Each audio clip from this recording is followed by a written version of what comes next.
Kapag student driver ang dala ko, student permit ang dala ko, ano dapat ang kasama ko?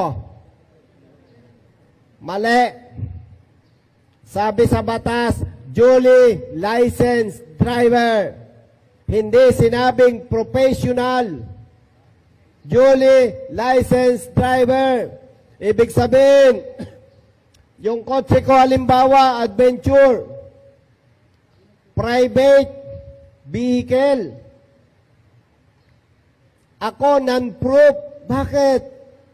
Hindi kailangan professional driver's license kapag ang ginagamit na sasakyan ay non-proof.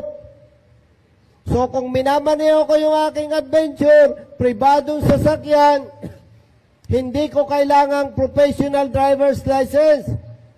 Kailangan ko non-proof. Tayo ka bro.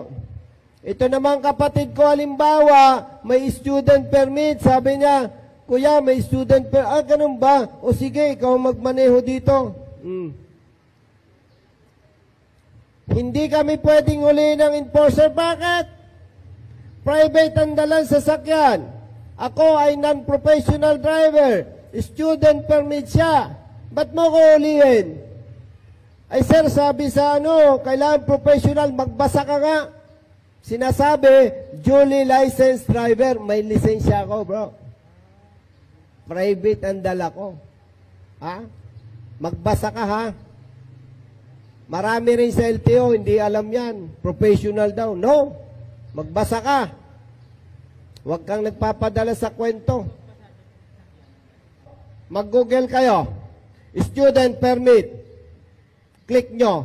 Makikita nyo doon. Accompanied by a duly licensed driver. Hindi sinabing professional.